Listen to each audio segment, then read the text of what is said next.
नमो रिहंताणं नमो सिद्धाणं नमो आयर्याणं नमो उवज्जायानं नमो लोये सव्वसाहूनं एषो पञ्चनमुक्कारो सव्वपावप्पणासनो मंगलाणं च सव्येसिं परमं हवै मंगलम। नमस्कार। महामंत्र का स्मरण करते हुए आज के क्लास की हम शुरुआत करते हैं। नमस्कार महामंत्र के अंदर पंच परमेष्टि भगवंत यानी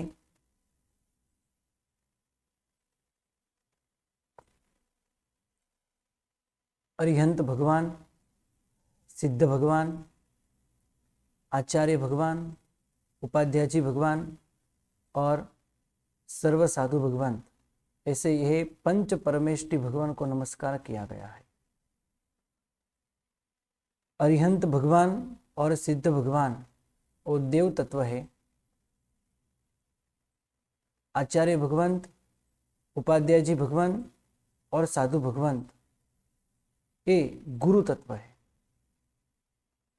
और ये पांचों को नमस्कार करना वो धर्म तत्व है।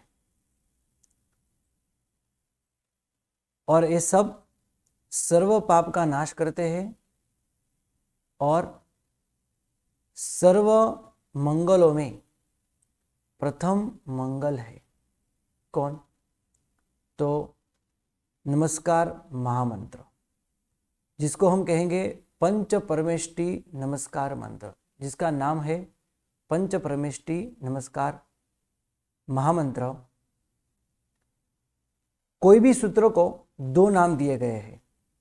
एक आदि सूत्र यानी उसके आद्य पद के नाम से जो सूत्र पहचाना जाता है, जैसे कि पंचेंद्रिय सूत्र।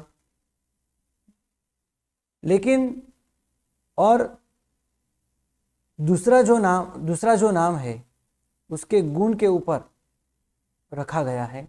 जैसे कि पंचेंद्रिय सूत्र जो है इसके अंदर क्या बताया गया है, तो उसके अंदर आचार्य भगवान के 36 गुण बताए गए हैं कि जिसके माध्यम से 36 गुण आचार्य भगवान के कौन से हैं ये हमको पता चलते हैं। और साथ में ये स्थापना सूत्र भी जिसको कहा जाता है। ऐसे दो नाम है, आद्य अक्षर से पड़ा हुआ आदि नाम और उसके गुण के आधार पे बताया गया नाम यानी स्थापना सूत्र। पंचेंद्रिय सूत्र बोलो या स्थापना सूत्र बोलो एक ही है।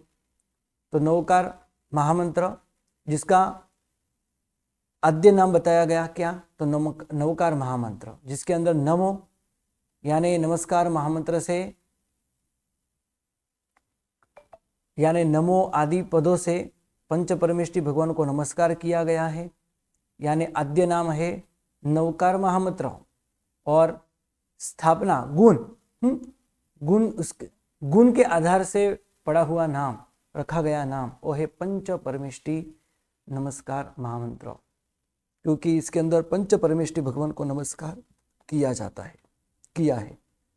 तो ऐसे हर सूत्र के दो नाम है, दो तरीके से नाम बताए गए हैं, आद्य और गुण के ऊपर पड़ा हुआ नाम, जैसे पंचेंद्रिय सूत्र और स्थापना सूत्र। कल हमने सिद्ध भगवान की बात की, 8 कर्मों की बात की, सिद्ध भगवान किसे कहते हैं इसकी बात की। सिद्ध भगवान यानी क्या? सिद्ध भगवंत यानी क्या? तो सिद्ध भगवंत यानी जिन्होंने 8 कर्म का क्षय किया है वो है सिद्ध परमात्मा। 8 कर्म कौन कौन से हैं जी? बिजल बेन बोलिए।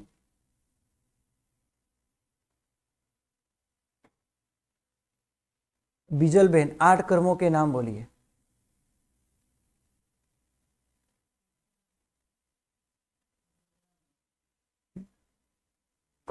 पूनम बेन बोलो।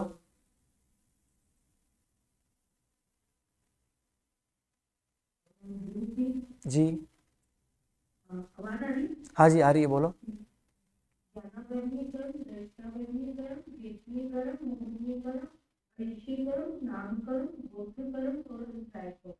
अंतराय कर्म, ऐसे 8 कर्म बताए गए हैं। हर एक कर्म के पेटा प्रकार भी है।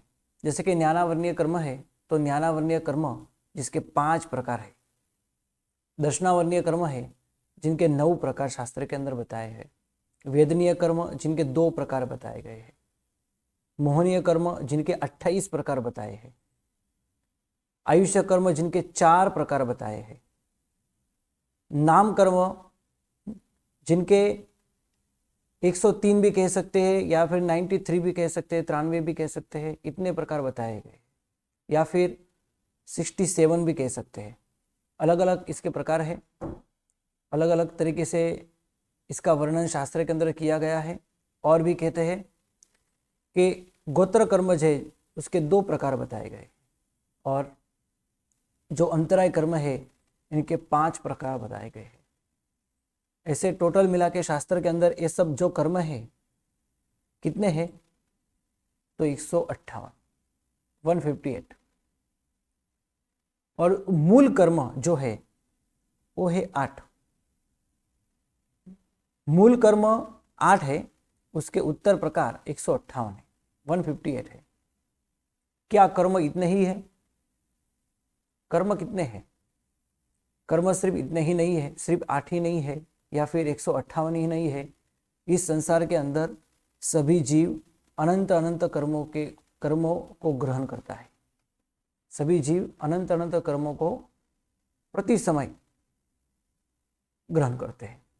तो इसके अंदर अनंत कर्म बताए, लेकिन अनंत कर्म बताते हुए कभी किसी शास्त्र के अंदर इसका वर्णन किया गया नहीं है। तो शास्त्र भी इतना बड़ा बन जाएगा तो इसके आधार से हम कर्म को समझ नहीं पाएंगे। इसलिए शास्त्र के अंदर उसके 8 प्रकार बताए गए हैं। लेकिन अनंतों कर्म का क्षय करने से, 8 कर्म का क्षय होने से अनंत गुण भी प्रकट होते हैं। इसलिए सभी के अंदर अनंत अनंत शब्द लिखा गया है। अनंत ज्ञान, अनंत दर्शन, अव्याभात सुख, अनंत चारित्र, अक्षय स्थिति, अरूपीपनु, अगुरु लघु, अनंत वीर्य। इसके अंदर आप देख सकते हो जो घाती कर्म है, अनंत ज्ञान जो है, अनंत दर्शन जो है, अनंत चारित्र है, अनंत वीर्य है। घाती कर्म का क्षय करने के बाद ऐसे अनंत अनंत गुण प्रकट हो जाते हैं। आगे कहते हैं ये 8 कर्म शास्त्र के अंदर बताए हैं। तो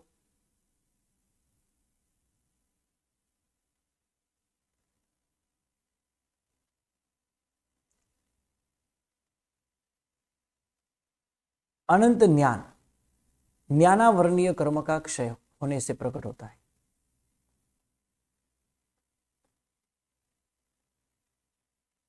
कौन सा कर्म है? ज्ञानावर्णीय कर्म, दर्शनावर्णीय कर्म।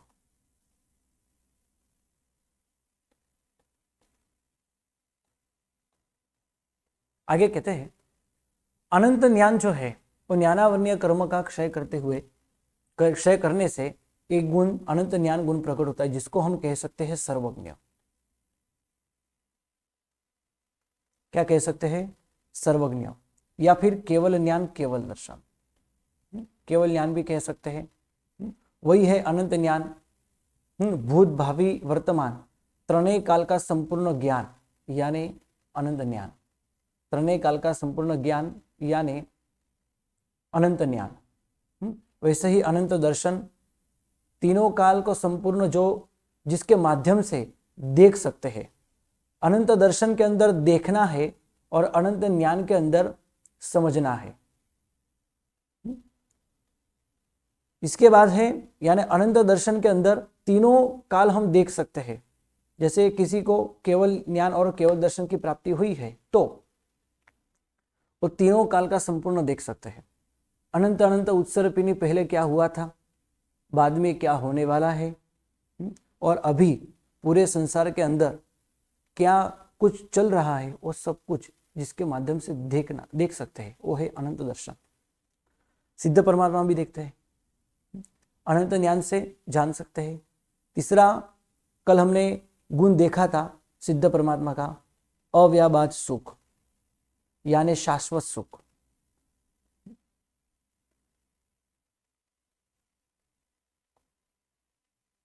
राइट, शाश्वत सुख यानी क्या? जो परमानेंट सुख है, टेम्पररी नहीं है, कुछ समय के लिए नहीं है, शाश्वत है।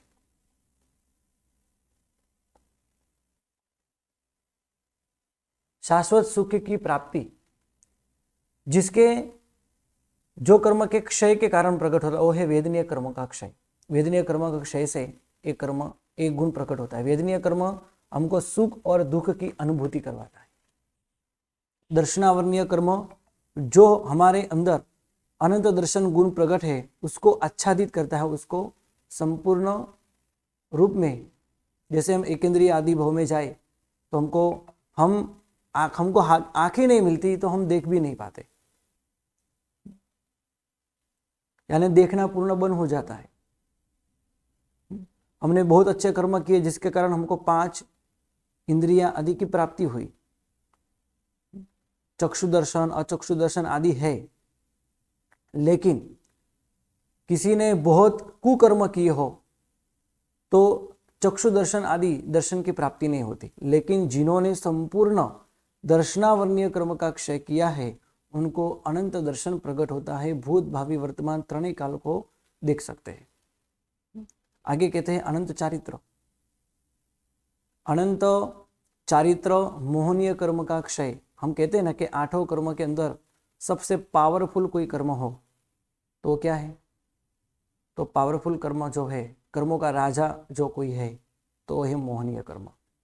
और मोहनीय कर्म के अंदर भी कोई सबसे ज़्यादा पावरफुल कर्म हो तो वो है मिथ्यात्व मोहनीय कर्म और अनंतानुबंधी नामक कसाय।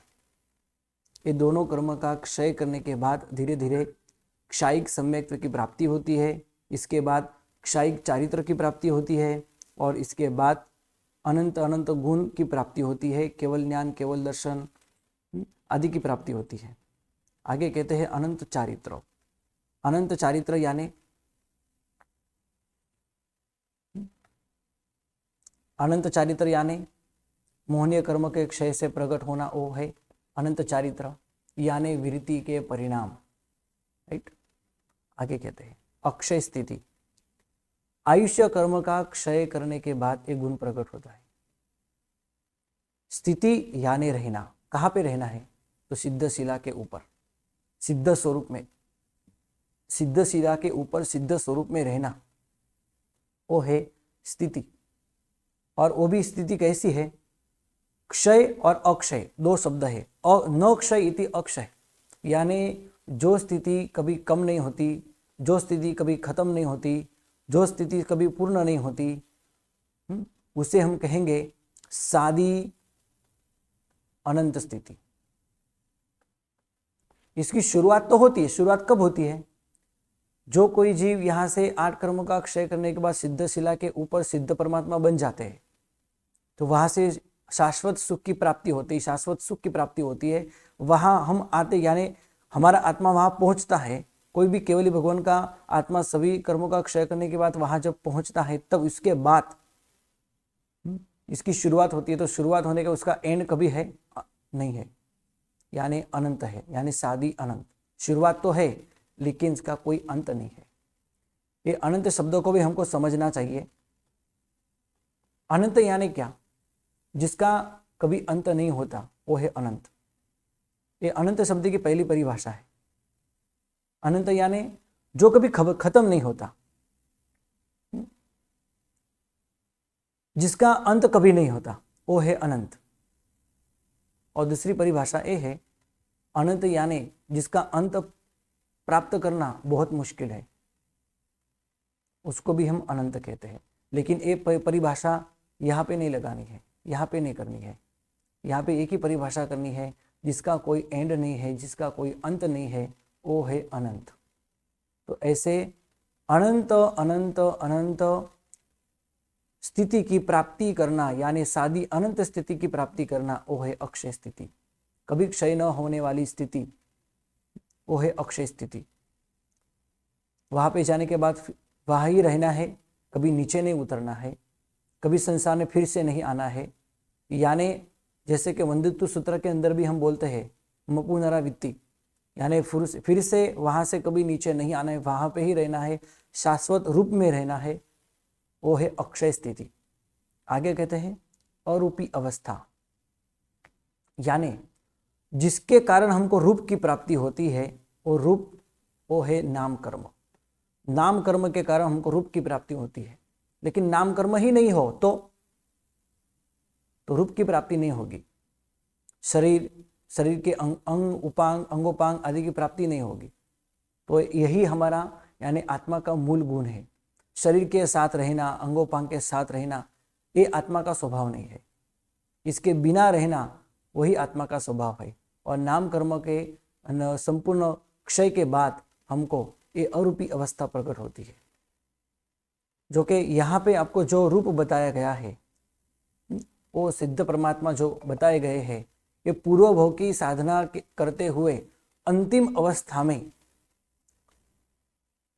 जब 4 अघाती कर्म का संपूर्ण क्षय हुआ था, आयुष्य कर्म का क्षय हुआ था, उस समय अंत में जो शरीर की आकृति थी, उसी आकृति में, उसी आकार में जीव सिद्ध परमात्मा बन जाते। एक खुद की यानी सिद्ध परमात्मा भी अनेक आकार वाले हो सकते हैं। ऐसा ही नहीं यहाँ सब पद्मासन के अंदर बैठे हैं तो पद्मासन वाले ही होते हैं। कोई कौशक मुद्रा के अंदर खड़े खड़े भी हो सकते हैं। बस आगे यही बात करते हैं कि अरूपी अवस्था जिसके अंदर कोई रूप आदि नहीं है, वो है अरूपी अवस्था। आगे कहते हैं अगुरु लघु। गुरु यानी क्या? गुरु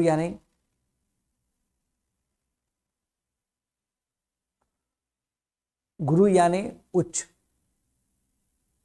और लघु यानी नीच। उच्च नीच का जिसमें व्यवहार नहीं है, वो है अगुरु लघु गुण। हमारे सभी जीवों की जो आत्मा है, वो सब की आत्मा समान है, एक ही नहीं है। कुछ समुदाय के अंदर ऐसा बताया गया है कि सबकी आत्मा एक ही है, परमात्मा की हमारी आत्मा एक ही है। ये गलत है। सबकी आत्मा जीव अलग अलग है, लेकिन सबकी आत्मा समान है। ऐसा नहीं है कि कुछ आत्मा के अंदर, कुछ जीवों के अंदर ज़्यादा गुण है और कुछ जीवों के अंदर कम गुण है, ऐसा नहीं है। और कुछ अज्ञानी ऐसे भी कहते हैं कि अभव्य आत्मा के अंदर केवल ज्ञान, केवल दर्शन आदि नहीं होते। ये भी एक जीव ही है, उनके अंदर भी केवल ज्ञान, केवल दर्शन आदि अनंत अनंत गुण पड़े हुए हैं, लेकिन वो उनके अनंत अनंत गुण कभी प्रकट होने वाले नहीं है। ऐसी उनकी योग्यता नहीं है, इसलिए उनको हम कहेंगे अभव्य प्राणी, अभव्य जीव। लेकिन केवल ज्ञान तो उनके अंदर भी पड़ा हुआ है, वो कभी प्रकट नहीं होगा। और आगे कहते हैं तो ऐसे उच्च नीच का व्यवहार कभी नहीं होता, क्योंकि सबकी आत्मा समान है, चाहे वो तीर्थंकर की हो, चाहे वो अभव्य आत्मा की हो, या फिर कोई निगोद के जीव या कोई नरक के जीव की हो। सभी की आत्मा एक है, एक ही नहीं, समान है। तो ऐसे उच्च नीच का जिसके अंदर व्यवहार नहीं है, ये व्यवहार जो है ये संसार के अंदर है, उच्च नीच का व्यवहार, लेकिन मोक्ष में नहीं है। तो ऐसा उच्च नीच का व्यवहार जिसमें नहीं है, ऐसा एक गुण प्रकट होना, अरूपी अगुरु लघु, ये भी एक आत्मा का ही गुण कहा जाता है। आगे कहते हैं अनंत वीर्य, अनंत शक्ति। अंतराय कर्म के कारण, वीर्यांतराय आदि कर्म जो बताए गए हैं, जिसके कारण हमारे आत्मा के अंदर जो अनंत अनंत अनंत शक्ति है, वो अनंत अनंत शक्ति रुक जाती है, आच्छादित हो जाती है, वो प्रकट नहीं हो पाती अंतराय कर्म के प्रभाव से। जब अंतराय कर्म सभी हट जाते हैं तो आत्मा के अंदर अनंत अनंत अनंत शक्ति प्रकट होती है, वो है अनंत वीर्य। वीर्य यानी शक्ति। जी, किसी को कोई प्रश्न आज के क्लास में? यहां जो बताया है, जो गुण बताए गए हैं क्लास के अंदर, जो भी मैंने पढ़ाया, उसी के संदर्भ में आपको यहाँ प्रश्न करना है, अन्य प्रश्न करने नहीं है। जी हिनाबेन, हिनाबेन दोषी।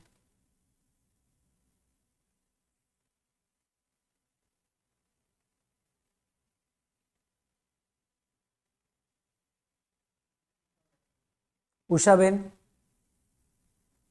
उषाबेन, पायलबेन, हाँ जी बोलो। जी जी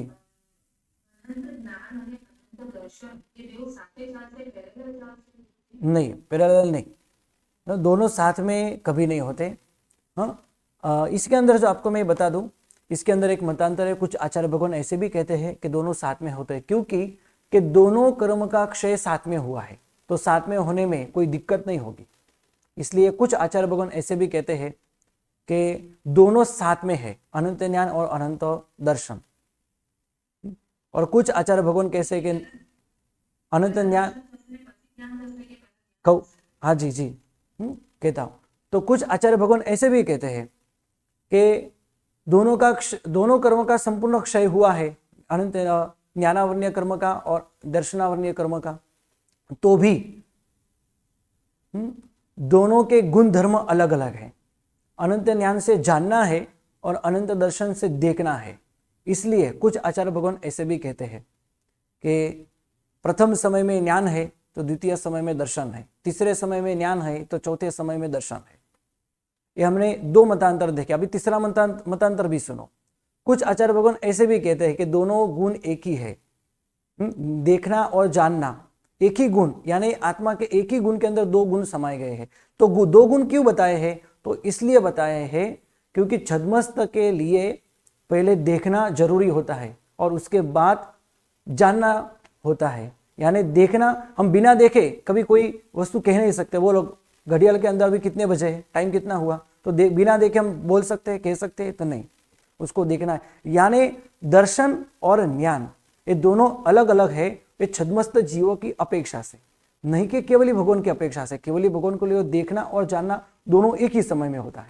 यानी ऐसे तीन मतांतर शास्त्र के अंदर बताए गए। इसकी पूरी डिटेल्स, इसका पूरी जानकारी आपको प्रथम कर्म ग्रंथ के अंदर आएगी।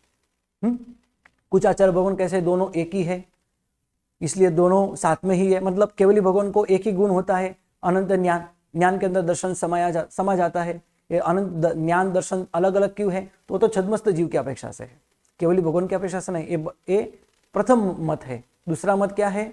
तो दूसरा मत कहते हैं कि दोनों कर्म अलग अलग है, इसलिए अलग अलग है, अलग अलग समय में होते हैं। और कुछ आचार्य भगवान कहते हैं कि दोनों साथ में होते हैं। तो साथ में होना, दोनों एक ही होना और दोनों अलग अलग होना, ऐसे तीन मत शास्त्र के अंदर बताए गए हैं। लेकिन इसकी बात पूरी आपको प्रथम कर्मग्रंथ के अंदर, कर्म के जब स्वरूप आएंगे आपको आठों कर्म के, इसके अंदर आपको ज्यादा सुनना और समझना मिलेगा। जी आगे।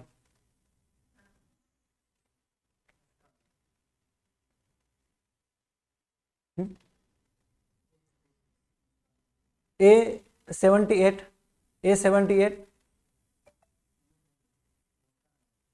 मुस्कान बेन A36। प्रणाम। देखने के बाद हम लोग को ज्ञान होता है, तो अनंत दर्शन बाद में और अनंत ज्ञान पहले, ऐसा क्यों? नहीं, केवल ही भगवान के लिए है। क्योंकि हाँ, बहुत अच्छा प्रश्न आपने किया। इसका भी प्रश्न तो आपको कर्मगण के अंदर जरूर आएगा। यह भी हम जानते हैं, सीखते हैं। आत्मा के अनंत अनंत गुणों में सर्वश्रेष्ठ कोई गुण है तो वो है ज्ञान। क्योंकि जाने बिना, पहचाने बिना कोई प्रवृत्ति हम कर नहीं कर सकते। जैसे कि मुझे यहाँ से मुंबई जाना है, लेकिन कैसे जाना मुझे पता ही नहीं, तो मैं प्रवृत्ति कोई क्रिया कर पाऊंगा? तो नहीं, क्रिया नहीं कर पाऊंगा। इसलिए गुण यानी ज्ञान गुण सबसे श्रेष्ठ है सभी गुणों में, इसलिए सबसे पहला ज्ञान बताया गया है। लेकिन देखना वो बाद में है। छद्मस्त जीवों के लिए देखना पहले है और जानना बाद में है। इसलिए दोनों गुण धर्म अलग अलग है, लेकिन ज्ञान सबसे पहले बताया गया। हाँ, अभी छद्मस्त जीव यानी जिनको केवल ज्ञान की प्राप्ति नहीं हुई, वो छद्मस्त जीव है। एक मिनट, अभी आंसर मैं दे रहा हूं, एक मिनट।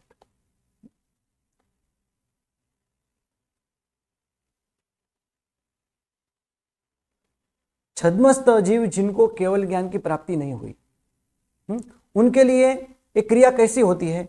तो पहले दर्शन और फिर में ज्ञान। जैसे मैं टाइम का मैंने बताया, एक उदाहरण बताया, जैसे बिना देखे हम कह नहीं सकते कि घड़ियाल के अंदर कितने बजे हैं, राइट? तो पहले हमको दर्शन को करना पड़ता है, यानी देखना होता है, और बाद में हमको ज्ञान की प्राप्ति होती है। ये छद्मस्त जीवों के लिए नियम है, लेकिन केवली भगवान के लिए नियम क्या है? सबसे पहले तो हमको ये पता चल जाता है कि गौतम स्वामी आ रहे हैं तो क्या पूछने वाले हैं। तो केवली भगवान के लिए पहला ज्ञान है और बाद में दर्शन है।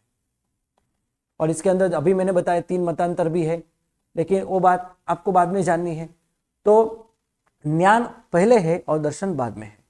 उनको पहले ये पता चले, क्योंकि ज्ञान गुण सभी गुणों में सबसे ज्यादा बढ़िया है, इसलिए। जी, तो ऐसे ही समझना ना कि केवल ज्ञानी के लिए मतलब पहले अनंत ज्ञान और छद्मस्त के लिए पहले अनंत दर्शन। हाँ, नहीं छद्मस्त, हाँ जी बराबर है। आगे निमिषा बेन, निमिषा मेहता, प्रणाम।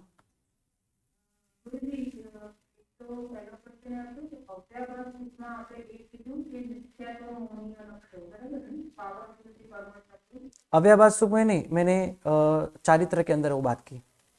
अव्याभात सुख यानी, जी अव्याभात सुख यानी वेदनीय कर्म के क्षय से निरंतर सुख, सतत सुख की जो प्राप्ति होती है, शाश्वत सुख की प्राप्ति होती है, कभी वो कम नहीं होता, कभी ज्यादा नहीं होता, ज्यादा ही होता है पहले से ही, वो अव्याभात सुख है।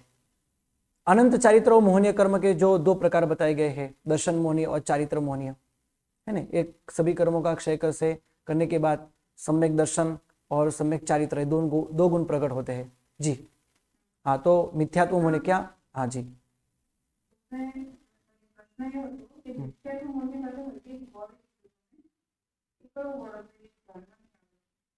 मिथ्यात्व मोहनीय कर्म और अनंतानुबंधी कसाय, ये दोनों कर्म ऐसे हैं वो सम्यक्त्व के घातक है, यानी कि हम सम्यक्त्व की प्राप्ति नहीं करने देते। यानी मोहनीय कर्म, चलो इसकी थोड़ी डिटेल्स में हम बात करते हैं। देखो, ये मोहनीय कर्म के जो 2 प्रकार है, एक दर्शन मोहनीय कर्म है, राइट, और एक चारित्र मोहनीय कर्म है। और दर्शन मोहनीय के क्षय से हमको सम्यक्त्व की प्राप्ति होती है, और चारित्र मोहनीय के क्षय से हमको चारित्र की प्राप्ति होती है, राइट।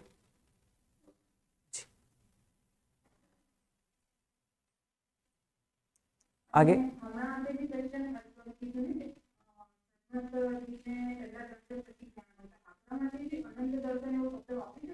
આપણા માટે અનંત દર્શન હોય જ નહીં, આપણે અલ્પ દર્શન જ હોય। જી જી જી, આપણે દર્શન અને જ્ઞાન આ ગુણને પકડીને વાત કરવાની કે પહેલા દર્શન અને પછી જ્ઞાન। છદ્મસ્ત જીવોને પહેલા દર્શન પછી જ્ઞાન, કેવલી ભગવાનને પહેલા જ્ઞાન અને પછી દર્શન। जी जी हाँ, कारण के केवल्यान ये अनंत है, केवल्यान ये, हाँ केवल्यान जो है वो अनंत ही है, इसलिए हम उसके लिए हम अनंत शब्द न बोले तो ही हमको समझ ही लेना है। ओके जी, आगे अर्चना शाह, अर्चना बेन।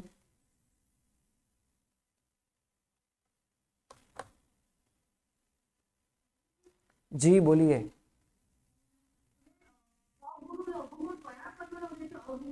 गोत्र कर्म, गोत्र कर्म, क्योंकि गोत्र कर्म के कारण क्या होता है, उच्च और नीच का व्यवहार होता है, उच्च और नीच का व्यवहार होता है, लेकिन वहां तो कोई कर्म है ही नहीं, सब समान ही है। जी हाँ, जी प्रणाम।